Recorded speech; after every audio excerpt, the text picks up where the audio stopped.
Welcome to Chapter 5 of Rose for Emily. Let's begin. Daily, monthly, yearly. We watch the Negro grow grayer and more stooped. Each December, we sent her a tax notice, which would be returned by the post office a week later, unclaimed. Now and then, we would see her in one of the downstairs windows.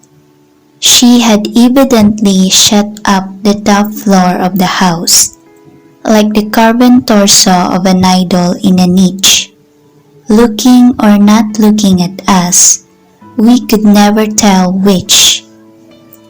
Thus, she passed from generation to generation, dear, inescapable, impervious, tranquil, and perverse. And so she died, fell ill in the house filled with dust and shadows, with only a doddering Negro man to wait on her. We did not even know she was sick. We had long since given up trying to get any information from the Negro.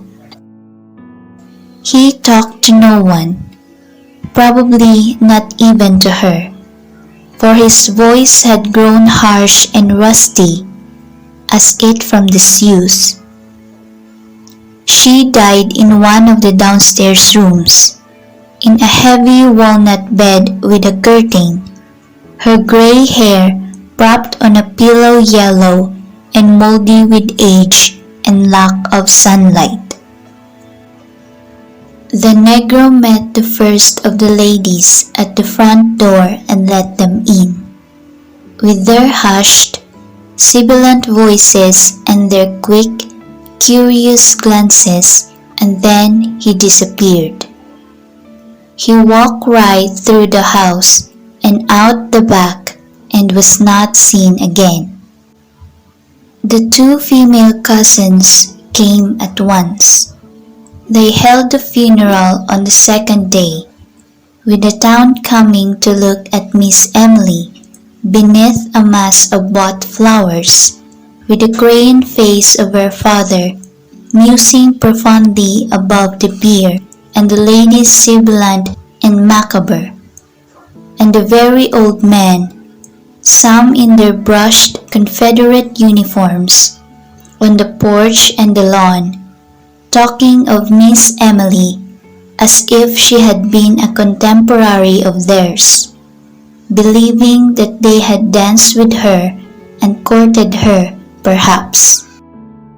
Confusing time with its mathematical progression, as they all do, to whom all the past is not a diminishing road, but instead a huge meadow which no winter ever quit touches, divided from them now by the narrow bottleneck of the most recent decade of years.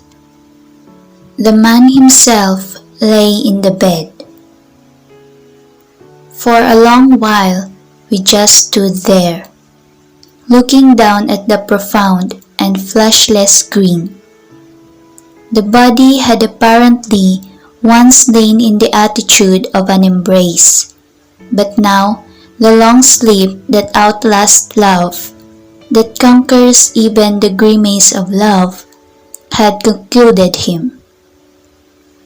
What was left of him, rotted beneath what was left of the nightshirt, had become inextricable from the bed in which he lay.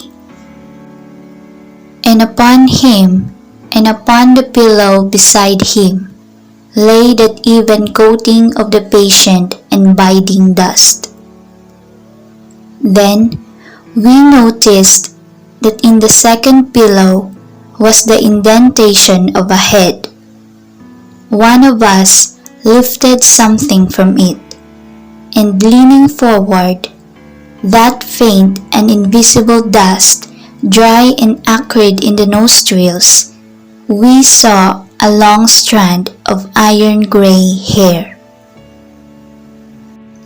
This is where A Rose for Emily short story ends. Thank you for listening. Have a nice day.